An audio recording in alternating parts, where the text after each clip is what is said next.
Welcome all my dear students. Solution के 14 lecture में एक बार आपका फिर से स्वागत है। ठीक है, वीडियो को आगे शुरू करने से पहले हमारे यूट्यूब चैनल को सब्सक्राइब करें, बेल आइकन को प्रेस करें और उसमें ऑल का ऑप्शन को क्लिक करें।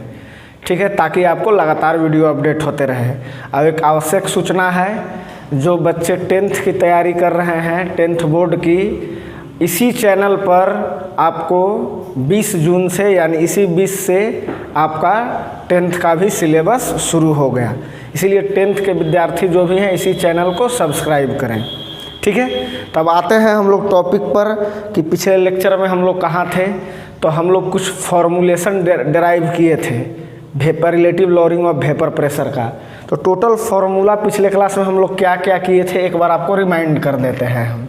ठीक है, तो सबसे पहला एक फार्मूला पढ़े थे हम लोग, क्या कि P A is equal to P note A X A. एक आपका फार्मूला ये था आपका।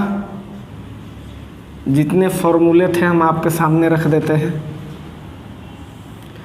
पी ए क्या है आप देख लीजिएगा, पिछले के वीडियो में सबके बारे में बताए हैं। पी ए है vapour pressure of solution, P note A क्या है vapour pressure of solvent, X A क्या है मोल फ्रैक्शन ऑफ सॉल्वेंट। तो हम पिछले क्लास में यही लेक्चर चला था कि हम लोग केस 1 पढ़ रहे थे vapour pressure of solution containing non volatile solute. पहला फार्मूला ये आया था। दूसरा हमारा फार्मूला आया था क्या कि P note A minus P A is equal to P note A into mole fraction of B. Second formula हमारा ये आया था। ये पी ए क्या रिप्रेजेंट करता है, तो वेपर प्रेशर ऑफ सॉल्यूशन। ये P note A minus P ए क्या रिप्रेजेंट करता है, तो lowering of vapour pressure. Second formula बताए थे। थर्ड इसी को पी नोट ए को इधर ले आए थे, यानी P note A minus P A upon P note A is equal to mole fraction of B. और यहाँ पर हम इसको क्या बोले थे, relative lowering of vapour pressure, relative lowering of vapour pressure. अब इसी फार्मूला को हम एक्सपेंड किए थे, क्या P note A minus P A upon P note A is equal to, इसको मोल फ्रैक्शन ऑफ बी का निकालना है तो कैसे निकालेंगे, moles of B upon total mole, यानी ए का मोल प्लस बी का मोल। और वेरी डाइल्यूट सॉल्यूशन हो तो इसको भी इग्नोर कर दे रहे थे, एन बी को, यानी N B upon N A कर ले रहे थे हम लोग। यहाँ तक आए थे, यानी इसको हम चाहें तो आप थर्ड इक्वेशन मान लीजिए। ठीक है, एक हम ग्राफ प्लॉट कर रहे हैं, उससे पहले एक चीज़ बताना चाहते हैं कि आप relative lowering of vapour pressure का फॉर्मूला बोलेगा आसानी से आप ये लिखिएगा, लेकिन क्वेश्चन सॉल्व करना होगा तो इसको हम मॉडिफाइड कर देते हैं ताकि आपको कैलकुलेशन करने में दिक्कत ना हो। तो एक बार इसको रिमाइंड कर लीजिए। अब हम इस फॉर्मूला को एक्सपेंड कर रहे हैं। ये हम सिर्फ किस लिए कर रहे हैं, क्वेश्चन प्रॉब्लम को सॉल्व करने में, ताकि आपको प्रॉब्लम बनाने में सुविधा हो। इसी फार्मूला को एक्सपेंड कर रहे हैं। क्या कर रहे हैं कि सबसे पहले क्या कर रहे हैं कि इसको उल्टा करके ले रहे हैं। तो उल्टा कीजिए तो क्या हो जाएगा, ये ऊपर चला, इसको भी उल्टा कर देंगे, इक्वेशन पर कोई प्रभाव नहीं पड़ेगा। क्या हो जाएगा, पी नोट ए अपॉन क्या हो जाएगा, P note A minus P ए। अब इसको भी उल्टा कर दे रहे हैं तो क्या हो जाएगा, N A plus N B upon N B. यही ना छोटे। अब इसको क्या कर रहे हैं, दोनों तरफ हम 1 सब्सट्रैक्ट कर ले रहे हैं। तो क्या हो जाएगा, P note A minus P note A minus P ए। अब 1 सब्सट्रैक्ट कर लिए इधर से भी और इधर से भी, तो इक्वेशन पर कोई प्रभाव नहीं पड़ेगा।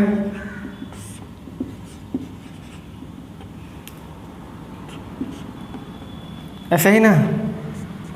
अब क्या हो जाएगा, एलसीएम ले लेंगे यहाँ से, तो नीचे क्या हो जाएगा, P note A minus P ए, ऊपर क्या हो जाएगा, पी नोट ए और माइनस है तो ब्रैकेट चालू करेंगे, क्या हो जाएगा, P note A minus P ए, यही ना, इक्वल टू इधर भी एलसीएम ले लिए तो क्या हो गया, नीचे एन बी है और ऊपर N A minus N B minus ये यहाँ चला जाएगा एन बी।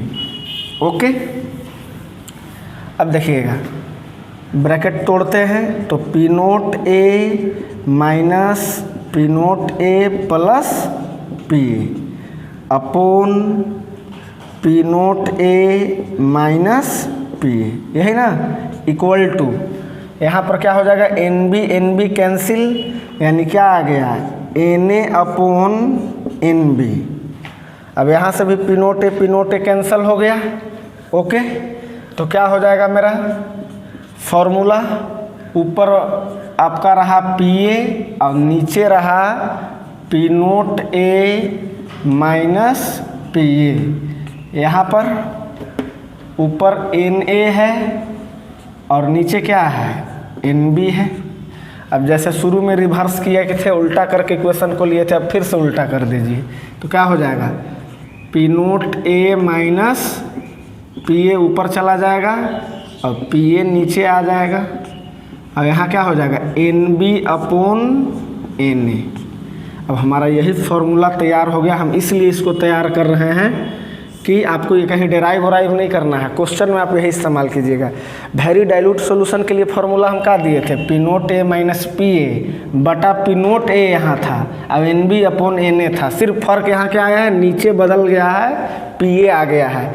इससे आपको जहाँ जहाँ भी प्रॉब्लम सॉल्व करना होगा आप इसी फॉर्मूला का यूज कीजिएगा। अब आप सभी के बारे में जान रहे हैं कि कौन क्या है, पिछले वीडियो लेक्चर में हम कर दिए थे। एक ग्राफ प्लॉट करेंगे किस फॉर्मूला पर, फर्स्ट वाले फॉर्मूला पर, क्या P is equal to P A is equal to P note A और एक्स ए का एक ग्राफ प्लॉट करते हैं और फिर क्वेश्चन हम लोग देखेंगे। ठीक है, तो इसको नोट कीजिए। अभी देखें एक फॉर्मूला कि पी ए बराबर क्या लिखते थे हम लोग, पी नोट ए एक्स ए। अरे ये अभी पढ़े ना, किसी भी सॉल्यूशन का वेपर प्रेशर निकालना होगा तो क्या करेंगे, ए के वेपर प्रेशर को उसके मोल फ्रैक्शन से गुना कर देते हैं। तो इसका अगर हम ग्राफ प्लॉट करना चाहें किसके किसके बीच में, तो पी ए और एक्स ए के बीच में। अब ये भी मैथ से आप लोग समझ सकते हैं। ये देखिए तो किसका ग्राफ है, y बराबर एम एक्स का, x ये है तो यहाँ x लिख दिए, मतलब straight line passing through origin, यही ना। तो y के जगह पर देखिए हम पी ए लिए हैं और x के जगह पर यहाँ देखिए मोल फ्रैक्शन लिए हैं। अब आपका m स्लोप जो है कैसे हो जाएगा कुछ, अब इसको हम थोड़ा सा कुछ इस तरह से हो जाएगा। और अगर एक्स ए का वैल्यू इधर से इधर इंक्रीज कर रहा है, यहाँ 0 था तो मैक्सिमम कितना जा सकता है, 1, यही ना 1 है यहाँ पर। अगर यहाँ से एक्स बी की बात करते हैं तो एक्स बी यहाँ पर क्या होगा 1 और कहाँ तक 0 हो जाएगा, क्योंकि दोनों का सम एक्स ए और एक्स बी का सम कितना आना चाहिए, 1 आना चाहिए। हाँ, तो एक्स ए का ए कितना तक गया 1 तक मैक्सिमम, तो उस समय इसका वेपर प्रेशर क्या होगा, पी नोट ए, यानी प्योर है, बी है ही नहीं यहाँ इस पॉइंट पर, तो आप देख भी लीजिए बी 0 है। ओके, समझ में आया। चलिए ग्राफ को प्लॉट कर लीजिए आप लोग। एक पॉइंट लिख रहे हैं क्या, कि vapour pressure of water at 100 degree C is equal to 760 torr. अगर क्वेश्चन में सॉल्वेंट का नाम नहीं दिया हुआ है तो हम लोग किसको सॉल्वेंट मान लेते हैं, वाटर का। अगर क्वेश्चन में वाटर का वेपर प्रेशर नहीं भी दिया हुआ है तो 760 टोर होता है।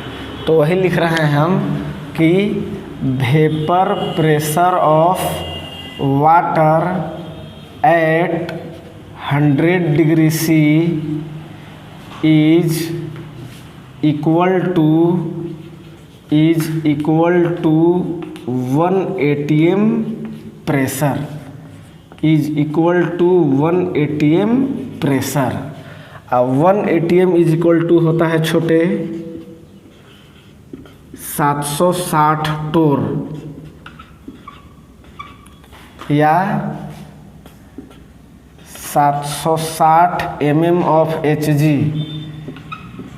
ऑफ Hg, या इसी को सेंटीमीटर में अगर बदलिए तो 76 सेंटीमीटर।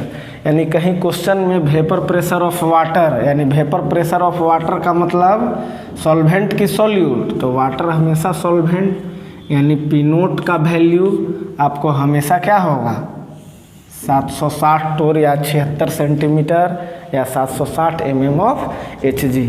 अब यहाँ पर हम लोग क्वेश्चन सॉल्व करेंगे। अब सामने एक प्रॉब्लम रखा हुआ है, पढ़िए। 30 gram of urea is added in 45 gram of water.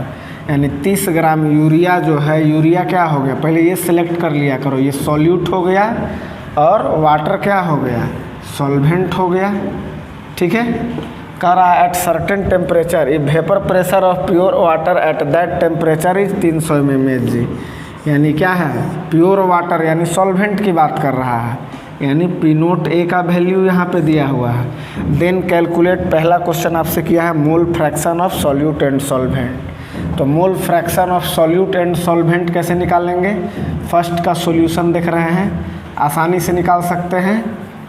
क्या है, मोल फ्रैक्शन ऑफ सॉल्यूट, यानी मोल फ्रैक्शन ऑफ सॉल्यूट यूरिया है, तो मोल फ्रैक्शन ऑफ सॉल्यूट क्या हो जाएगा, ऊपर फार्मूला क्या लिखते हैं, सॉल्यूट का मोल यानी NB बटा Na प्लस NB, ऐसे ही ना करते हो। अब यहाँ पे देखो तो सॉल्यूट का मोल क्या निकाल देंगे, NB बराबर फार्मूला क्या लिखेंगे, WB बटा MB अपोन यहाँ क्या लिखेंगे, WA बटा MA प्लस WB बटा MB। अब यहाँ से क्या निकाल लेंगे, निकालिए। यहाँ क्या है 30 ग्राम ऑफ यूरिया, तो मोलर मास 30 हुआ, सॉरी मास इन ग्राम 30 हुआ, upon molar mass of urea कितना हो जाएगा 60 अपोन। अब आ जाइए ए सॉल्वेंट का, तो सॉल्वेंट क्या है 45 ग्राम वाटर है, यानी 45 और वाटर का मोलर मास 18।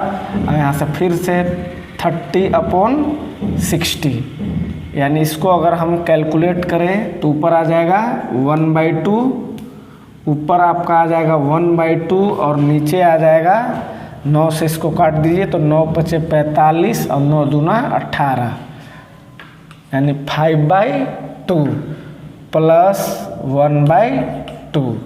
अब इसको सॉल्यूशन कर दीजिए, यहीं पे कर दे रहे हैं हमें, उसके बाद यहाँ कर दे रहे हैं, क्या हो जाएगा 1/2 और नीचे एलसीएम ले लेंगे तो 2 अब 5 और 1 6, यानी 6/2। अब इसको कैलकुलेशन करेंगे तो क्या हो जाएगा, 2 ऊपर चला जाएगा 6 नीचे, यानी 1/6। ये आपका क्या आ गया, मोल फ्रैक्शन ऑफ सॉल्यूट। अब इसी जगह निकाल देते हैं मोल फ्रैक्शन ऑफ सॉल्वेंट। कैसे निकालेंगे, तो कुछ नहीं, सिंपली हम लोग 1 में से घटा लेते हैं, यानी 1 - 1/6, यानी 6 - 1 यानी 5/6। आपसे पूछा है कि relative lowering of vapour pressure of solution, यानी P naught A minus PA upon P naught A, यही ना होता है। अब डायरेक्ट लिख सकते हैं RLVP, relative lowering of vapour pressure containing non volatile solute is always equal to mole fraction of solute. Solute के मोल फ्रैक्शन के क्या होता है, ये बराबर होता है XB के, तो यानी XB तो आप अभी तुरंत निकाल चुके हो। अरे ये XA था, सॉल्यूट को B मानते हैं और सॉल्वेंट को क्या मानते हैं, A मानते हैं। ओके, तो मोल फ्रैक्शन ऑफ सॉल्यूट कितना आया है आपका 1/6, यानी इसका भी आंसर क्या आ गया आपका 1/6। नेक्स्ट क्वेश्चन क्या है, third vapour pressure of solution. तो वेपर प्रेशर ऑफ सॉल्यूशन निकालने का तरीका क्या दिए हैं, PA, vapour pressure of solution PA को कहे हैं, और फार्मूला क्या दिए हैं P नोट A × XA, ये भी आसानी से कैलकुलेट हो गया। पी नोट ए आपका दिया हुआ है क्वेश्चन में कितना है 300। अब मोल फ्रैक्शन ऑफ ए अभी आप तुरंत निकाले हैं, कितना आया है 1/6। 1/6 से गुना कर दिए तो 50। या मोल फ्रैक्शन ऑफ सॉल्वेंट ना बाबू, तो 5/6 ना, 5/6 ना, ये क्या होता है सॉल्वेंट का ना, तो 5/6 यानी ये कट गया और यहाँ क्या उतना हो गया 250 mmHg। यही आपका क्वेश्चन नंबर 3 का आंसर हो गया। अब 4th देखिए, ये 3rd का आंसर हुआ बाबू। 4th आपको पूछा है मोलालिटी यानी एम। मोलालिटी का बेसिक फार्मूला क्या होता है, moles of solute upon mass of solvent in KG, और ग्राम में लेंगे तो 1000 से गुना कर देते हैं। ठीक है, तो मोल्स ऑफ सॉल्यूट क्या है, मोल्स ऑफ सॉल्यूट का मतलब बी का मोल, तो बी का मोल क्या है 30 ग्राम ऑफ यूरिया है। 30 gram of urea is added in 45 gram, तो 30 ग्राम यूरिया यानी 30/60 ये नंबर ऑफ मोल हो गया। अब कितना में डिजोल्व है 450 ग्राम 45 ग्राम ऑफ वाटर में, तो अपन 45 × 1000 यही ना। तब इसको सॉल्व कर देंगे, ऊपर 1/2 है, ऊपर 1/2 हो जाएगा तो 2 नीचे आ गया इंटू 45 × 1000 यही ना। अब आ गया 1000/90, ये कट गया यानी 100/9, यही आपका इतना एम आंसर हो गया। अब आपको कुछ प्रॉब्लम देते हैं, सॉल्व कीजिए।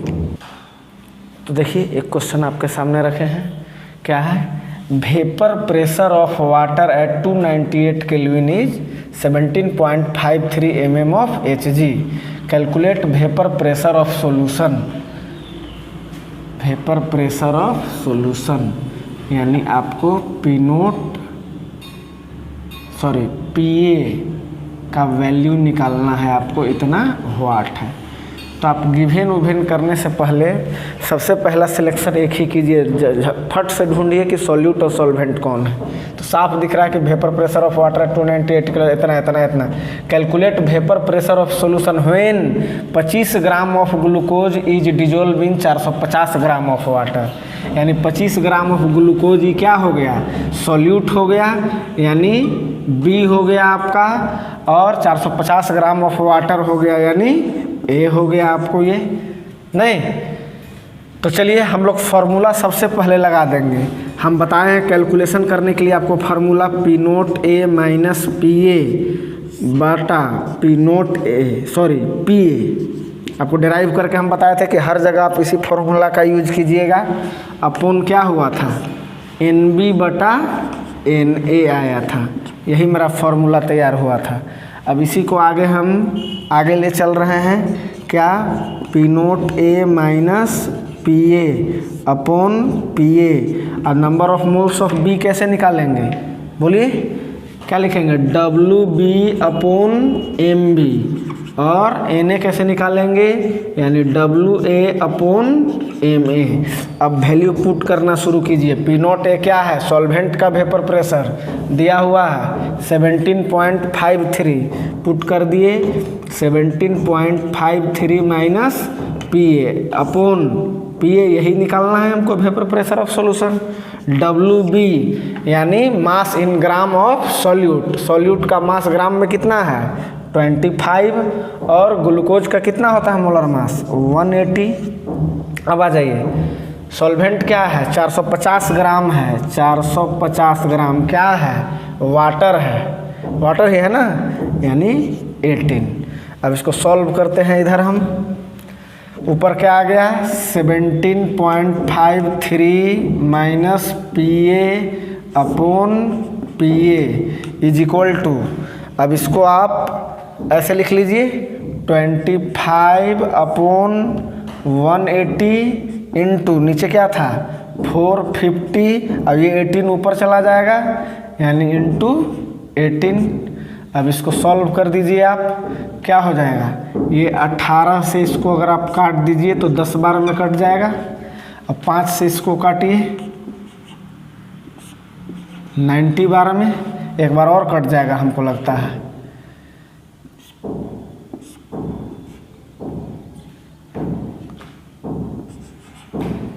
यही ना, यानी हमारा आ गया 17.53 minus PA upon PA is equal to, ऊपर क्या बचा, कुछ नहीं, 1/180।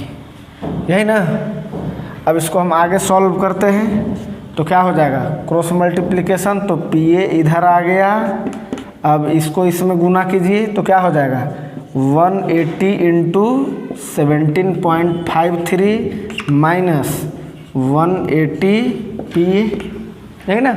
अब ये इधर आ जाएगा तो क्या हो जाएगा, इधर प्लस में आ जाएगा, यानी 180 और PA क्या हो जाएगा, 181 PA is equal to 180 into 17.53। यही ना। अब आगे इसको हम PA इज इक्वल टू निकालेंगे तो क्या हो जाएगा, 180 इंटू 17.53 अपॉन 181। अब देखिए अप्रॉक्स डिवाइड कर दीजिएगा तो क्या हो जाएगा, 181, अगर इसको 180 मान लेते हैं तो इक्वली कट गया, तो इतना ही, इतना तो हो नहीं सकता है क्योंकि सेम आंसर हो जाएगा। जो वेपर प्रेशर सॉल्वेंट का दिया हुआ ही तो सॉल्यूशन का नहीं होगा, उससे कम आता है, तो 181 भी तो है। अब इसको डिवाइड कीजिए तो लगभग आ जाएगा 17.43 के करीब। अब आप लोग भी जानते भी हैं कि वेपर प्रेशर ऑफ सॉल्वेंट ज़्यादा होता है, अब वेपर प्रेशर ऑफ सॉल्यूशन कम होता है। तो वेपर प्रेशर ऑफ सॉल्यूशन देखिए इतना आया है और सॉल्वेंट का था 17.53। चलिए एक दो प्रॉब्लम और करते हैं। चलिए हम आपके लिए एक और क्वेश्चन लाए हैं। देखिए क्या है, how many grams of glucose should be dissolve in 180 gram of water to reduce its vapour pressure by 20%। करके how many grams of glucose, glucose का कितना ग्राम 180 ग्राम वाटर में डिजोल्व करेंगे कि इसका वेपर प्रेशर 20% के द्वारा घट जाए। वेरी इंपॉर्टेंट क्वेश्चन है बाबू। अब कहीं कहीं क्वेश्चन में आप देखो कि एक बाई और टू का कंसेप्ट आएगा। एक कहे कि बाई 20%, मतलब 20% के द्वारा घटा, अब एक कहेगा रिड्यूसेज टू 20%, मतलब 20% तक घट गया। अब यही डेटा निकालना है बाबू। 20% के द्वारा घट गया यानी शुरू में कितना हुआ होगा, ऑफकोर्स 100%। यानी अगर हम कहें अब ज़्यादा किसका होता है, सॉल्वेंट का, तो P नोट A का वैल्यू यहाँ पर क्या होगा, 100। यही ना। अब हम पूछेंगे आपसे PA का वैल्यू, सॉल्यूशन का वेपर प्रेशर घटेगा मतलब कितना ग्राम मिलाएंगे, तो इसका मतलब कितना, how many grams of glucose, यानी आपको ग्लूकोज का WB निकालना है, यही व्हाट है। तो PA क्या हो जाएगा, 20% के द्वारा घट गया है, तो हम लोग क्या करेंगे, यहाँ 20% के द्वारा करेगा तो 100 माइनस 20, यानी हमारा हुआ 80 PA का वैल्यू। अब फट से इसको क्वेश्चन को सॉल्व कर देंगे। क्या होता है formula, P naught A minus PA upon P naught A is equal to क्या होता है, मोल का फार्मूला पुट करेंगे हम लोग, क्या होता है ऊपर NB बटा NA, यानी डायरेक्ट पुट करते हैं WB अपॉन MB और नीचे WA अपॉन MA। यही ना। अब फटाफट पुट कीजिए, ऊपर क्या हो जाएगा 100 माइनस 80, नीचे फिर से, सॉरी फार्मूला गलत लिख रहे हैं, PA ना, हम डेराइव करके PA लाए थे, यहाँ पे 80 इज इक्वल टू WB तो आपको निकालना है। अब ग्लूकोज का मोलर मास कितना होता है 180, ये हम जानते हैं। WA in 450 gram of 180 gram of water, यानी 180, और वाटर का मोलर मास कितना होता है छोटे 18, यानी कितना हो गया, इधर हम लिख देते हैं फटाफट कितना, 20/80 इज इक्वल टू, ऊपर आ गया W, यहाँ क्या हो जाएगा, ये 10 बार में, अब एक जीरो से एक जीरो यहाँ चला गया, यानी WB/18। अब एक जीरो से एक जीरो यहाँ और यही ना, मिस्टेक था। अब ये क्या हो जाएगा यहाँ 20/80 इज इक्वल टू, अब यहाँ क्या लिखेंगे WB/18 और ये क्या हो जाएगा 180 था ना, 180 और नीचे 180 इंटू 18। अब इसको 18 से काट देंगे, ठीक है। अब यहाँ से 1 0 से 1 0 ये चला गया और 1/4 इधर हो गया, यानी 1/4 इज इक्वल टू WB/1800, यही ना। अब यहाँ से WB का वैल्यू निकालेंगे तो हो जाएगा 1800/4, यानी 450 ग्राम हमारा आंसर आ जाएगा। एक और वेरी वेरी इंपॉर्टेंट क्वेश्चन, ये आपको जैकबोर्ड में भी एक बार आ चुका है कि calculate the mass of non volatile solute, मतलब जो सॉल्यूट है उसका मास आपको बताना है, मतलब WB फिर से निकालना है आपको। क्या निकालना है? WB सॉल्यूट मोलर मास जिसका 40 दिया हुआ है, सॉरी WB मैं कह रहा हूँ, हाँ WB है, MB दिया हुआ है। which should be dissolved in 114 gram of octane to reduce its vapour pressure to 80%। अभी कुछ देर पहले तुरंत समझाया था कि बाई का मतलब कुछ और होता है, टू का मतलब कुछ। बाई अगर रहे तो जितना दिया हुआ है उस नाम में से 100 में से घटा के पुट करते हैं, और अगर 2 रहे तो हूबहू वही बैठ जाएगा। यानी शुरू में कितना हुआ होगा, यानी सॉल्वेंट का वेपर प्रेशर क्या हुआ होगा, P0A का वैल्यू 100 रहा हुआ होगा। अब कह रहा कि कितना नॉन वोलेटाइल सॉल्यूट उसमें ऐड करें कि इसका वेपर प्रेशर इतना तक रिड्यूस कर जाए, यानी PA यहाँ क्या हो जाएगा 80 डायरेक्ट बैठेगा। यही बाई रहता तो 100 - 80 into 20 minus 100 - 80 is equal to 20 बैठता। अब फटाफट सॉल्व कर दीजिए। फार्मूला क्या बताए, P0A minus PA/PA is equal to ऊपर WB/MB और नीचे WA/MA। अब वैल्यू पुट करते जाइए फटाफट। P0A कितना है 100 है, ये कितना आया आपका 80, नीचे भी 80, ओके ना। हाँ WB तो निकालना ही है, और किसका कहा है नॉन वोलेटाइल सॉल्यूट जिसका मोलर मास 40 दिया है, ये आपके NCERT का भी प्रॉब्लम है। और सॉल्वेंट कितना दिया हुआ है 114 ग्राम ऑफ एक ऑक्टेन, 114।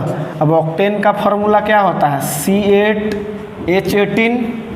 अब इसको ऐड कीजिए, मोलर मास को ऐड कीजिएगा तो 114 आएगा, और ये कैंसिल हो गया, यानी यहाँ पर क्या बचा छोटे 20/80 इक्वल टू WB/40। अब यहाँ से ये कैंसिल हो गया 1/4, यानी 1/4 इज इक्वल टू WB/40, ठीक है। अब WB बराबर यहाँ से निकालेंगे हम लोग तो आ जाएगा 40/4, यानी 10 ग्राम। यही हमारा आंसर हो गया। बाबू 2-3 वर्क आपको हम OST में दी है। एक बात आप लोग समझ जाइए कि इस चैप्टर में आप जब तक प्रॉब्लम नहीं सॉल्व करोगे, प्रॉब्लम हाथ में एक भी पूरा चैप्टर हाथ से निकल जाएगा। और अगर जितना ही प्रॉब्लम सॉल्व करोगे, जैक बोर्ड के लिए तो बेटा मैं टिक कर दूंगा, 5-6 न्यूमेरिकल उसी में से एक आ जाएगा। लेकिन आप सिर्फ IEC पास करने के लिए नहीं ना कर रहे हो, पढ़ रहे हो। अब JEE PMT वगैरह भी सॉल्व करना है, तो मैं क्वेश्चन 3 मैं दिया हूँ, और अगर ईमानदार हो गए तो NCERT बुक खोलना, 3-4 उसमें भी हैं क्वेश्चन, आप वहाँ से कर लेना। फ़िलहाल हमको कमेंट बॉक्स में 5, 6, 7 को सॉल्व करके बताइए, और नहीं बना वो भी बताइए, क्योंकि हम अगले वीडियो जब हम बनाएं तो उसमें आपको उसका आंसर दे। अगला वीडियो कल ही आएगा, ठीक है। तो हम पहला देख लिए, पहला फॉर्मूला हम लोग देख लिए, relative lowering of vapour pressure का जो आया, क्या पढ़े कि vapour of solution containing non volatile solute. तो वहाँ जो भी वेपर प्रेशर डेवलप्ड हुआ वो सॉल्वेंट के चलते में डेवलप हुआ था। लेकिन केस 2 पढ़ने वाले हैं हम लोग क्या, कि vapour pressure of solution containing non volatile solute. तो हेडिंग लगाइए। तो सेकेंड केस हम लोग यही रहे कि vapour pressure of solution containing volatile solute. अब हम वोलेटाइल सॉल्यूट लिए हैं, तब फिर से 5 चीज़ देख रहे हैं, physical state, nature, vapour pressure, mole, mole fraction. ठीक है, तो चलिए फटाफट आप लोग बताते जाइएगा कि हम लोग सॉल्यूशन है तो सॉल्यूट होगा, तो सॉल्यूट को हम लोग क्या माने थे, बी माने हैं, ऑलवेज याद रखिए। और हम लोग सॉल्वेंट को क्या मानते हैं, तो सॉल्वेंट को ए मानते हैं। अब दोनों वोलेटाइल, ये तो वोलेटाइल था ही, अब हम लोग solute, vapour pressure of solution containing volatile solute, मतलब सॉल्यूट भी क्या हो गया, लिक्विड हो गया। फिजिकल स्टेट क्या हो गया, इसका भी लिक्विड, इसका भी लिक्विड,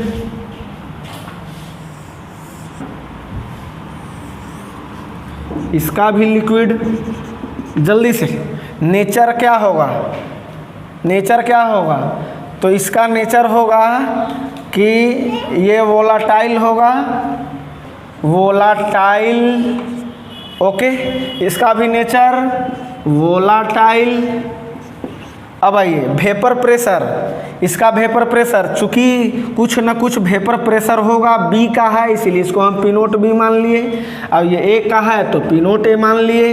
अब मोल निकाल रहे हैं, तो किसका निकालना है मोल, बी यानी सॉल्यूट का, यानी एन बी बराबर क्या लिख दे, W B upon M B. यहाँ मोल कैसे निकाल दें, तो N A is equal to W A upon M A. अगर मोल फ्रैक्शन की बात करें तो बोलिए क्या निकालिएगा, मोल फ्रैक्शन ऑफ बी यानी सॉल्यूट का क्या निकालिएगा, तो सॉल्यूट का मोल अपॉन टोटल मोल, यानी N B upon N A plus N B. अगर यहाँ पर निकालें हम मोल फ्रैक्शन ऑफ सॉल्वेंट, तो जिसका मोल फ्रैक्शन निकालना है उसका मोल यानी N A upon N A plus N B. यही मेरा रिक्वायर्ड फॉर्मूला हो गया।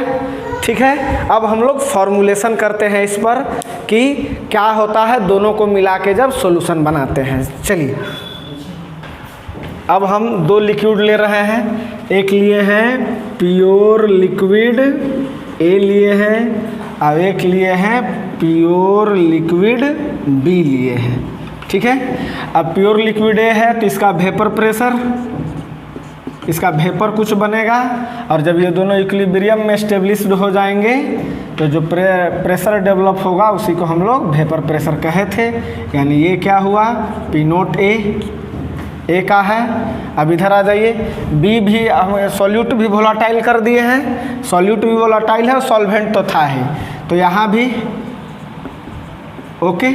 अब यहाँ जो प्रेशर डेवलप हो गया उसको क्या बोलेंगे हम लोग, पी नोट बी, यही ना।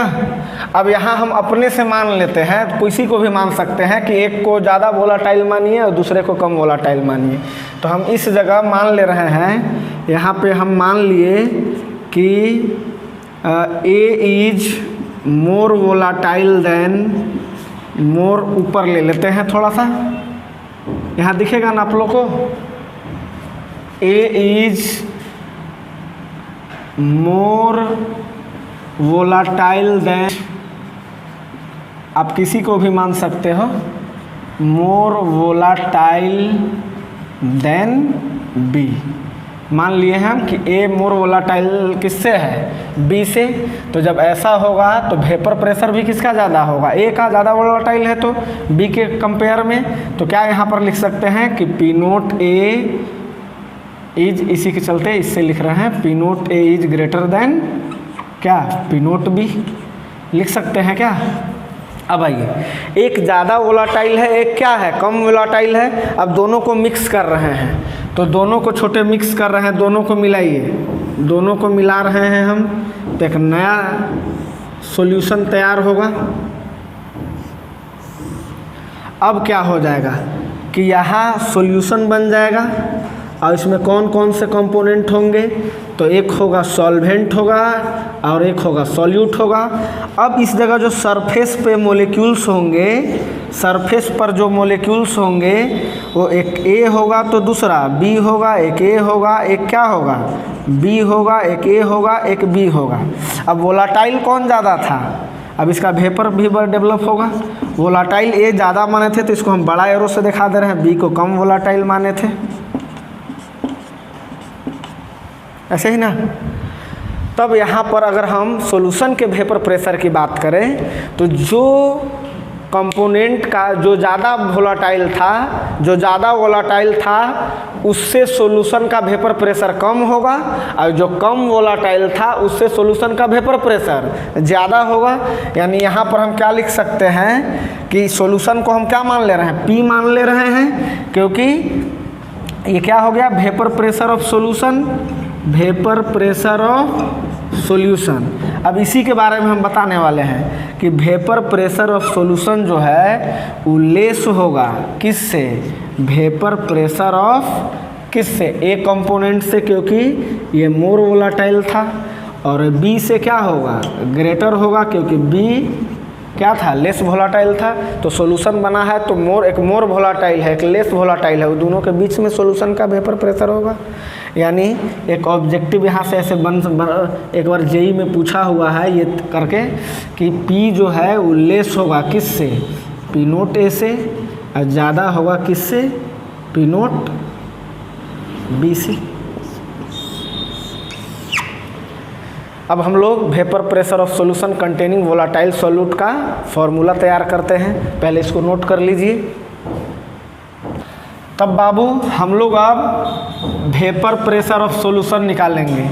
वहाँ हम PA मानते थे, वहाँ PA इसलिए मानते थे पिछले केस में क्योंकि वहाँ पर सॉल्यूट B क्या था, नॉन वोलाटाइल था। तो सॉल्यूशन का जो भी प्रेशर हुआ था, वेपर प्रेशर डेवलप किया था किसके कारण, A के कारण। लेकिन यहाँ A और B दोनों वोलाटाइल है, इसीलिए हम लोग PA नहीं मानेंगे, P मानेंगे। यानी P बराबर क्या हो जाएगा, P नोट P बराबर क्या हो जाएगा, PA प्लस PB, यही ना। अब यहाँ से क्योंकि दोनों वोलाटाइल है तो दोनों का प्रेशर हम लोग ऐड करेंगे। अब यहाँ से लिखना चाहें तो लिख लीजिए, ये क्या है बाबू, तो वेपर प्रेशर ऑफ सॉल्यूशन है। PA क्या है छोटे, vapour pressure of A in solution, solution में A का प्रेशर। PB क्या है, तो vapour pressure of B in solution, यही ना। अब PA और PB हम आपको कैलकुलेट करने सिखाए हैं। PA कैसे निकालते हैं, P naught A into X से, आज ही आपको हम बताए हैं पिछले लेक्चर में कैसे निकालते हैं, पिछले क्लास में। एंड PB बराबर क्या लिख सकते हैं, P nought B into XB। अब टोटल इसलिए P बराबर क्या हो जाएगा हमारा formula, P naught A XA plus P nought B XB। सभी के बारे में आपको हम भली भांति पहले से बता चुके हैं कि P क्या है, P नोट A क्या है, यानी मेरा आज का पहला फॉर्मूला। अब एक और फॉर्मूला यहाँ से डेवलप कर सकते हैं क्या, mole fraction solute plus mole fraction of solvent, A solvent B solute, mole fraction of solvent plus mole fraction of solute is equal to 1 होता है। तो हम लोग यहाँ पर क्या लिख सकते हैं, mole fraction of A is equal to क्या लिख सकते हैं, 1 minus mole fraction of B लिख सकते हैं क्या। या अगर हमको XB बराबर लिखना हो तो क्या हम 1 minus mole fraction of A लिख सकते हैं। अब इसी वैल्यू को इसमें बारी बारी से 2 बार पुट करेंगे। अब 1 में चलते हैं फिर से हम, फ्रॉम 1। अब इसको पुट कीजिए तो क्या हो जाएगा, P is equal to P naught A, पहले हम मोल फ्रैक्शन इन दोनों में से किसी एक का पुट कीजिए, नया नया फॉर्मूला आ जाएगा। तो अब मोल फ्रैक्शन ऑफ A नहीं दिया हुआ है, सिर्फ B दिया हुआ है, तो A को भी उसी टर्म में ला सकते हैं। यानी क्या लिख देंगे, 1 minus mole fraction of B plus P nought B into mole fraction of B। अब इसको आगे एंट्री करा दीजिए तो P naught A minus P naught A into mole fraction of B plus P nought B into mole fraction of B। अब इसी को हम P नोट A, अब इसको पहले लिख दे रहे हैं, plus P nought B X B minus P note A into X B. ऐसे क्लासरूम में तो हम एक ही स्टेप में यहाँ तक पहुँच जाते हैं, लेकिन बेटा है तुम लोग बकलोल। अब यहाँ से क्या करेंगे, यहाँ से क्या क्या ले लेंगे, एक्स बी कर लेंगे, कॉमन ले लेंगे यहाँ से, तो बचेगा क्या यहाँ P note B minus P note A mole fraction of B. यानी हमारा नेक्स्ट फार्मूला डेराइव हो गया। ये फार्मूला नंबर अगर देना चाहे तो ये 2 हो गया। अब थोड़ा सा देखिएगा, यहाँ आप घर पे ये कर लीजिएगा। अब हम क्या कर रहे हैं कि मोल फ्रैक्शन ऑफ ए के जगह पर नहीं बैठा रहे हैं, बी के जगह पर बैठा दे रहे हैं 1 माइनस एक्स से। तब फार्मूला क्या आ जाएगा, यहाँ हो जाएगा पी नोट बी प्लस यहाँ क्या आ जाएगा P note A minus P note B into mole fraction of A. आप इसको डिराइव करके देखिएगा, यही आएगा। आप कैसे कर लिए सर, तो मेरे को ट्रिक याद है कि ए आएगा, उसके बाद बी आएगा, फिर ए आएगा, फिर बी आएगा। तो देखो यहाँ से शुरू वाला में क्या आया था, ए आया फिर बी आया, याद रखने का तरीका, फिर ए आया फिर बी आया। यहाँ भी देख लो, पहले क्या आया, बी आया, फिर ए आया, फिर बी आया, फिर ए आया। ठीक है, तो यही 2 फॉर्मूलेशन है, 1-2 प्रॉब्लम करते हैं इस पर हम लोग। तो आज थोड़ा लंबा क्लास हो गया, ठीक है, क्षमा कीजिएगा इसके लिए हमको। और ये फार्मूला देख के आइएगा, कुछ क्वेश्चन वर्क में दिए हैं, इस पर हम लोग अगले क्लास में काम करेंगे। और अगले क्लास में एक वेरी इंपॉर्टेंट टॉपिक शुरू करने वाले हैं, ideal solution and non ideal solution. I hope you enjoyed this session. We will meet in next session. Till then, good bye.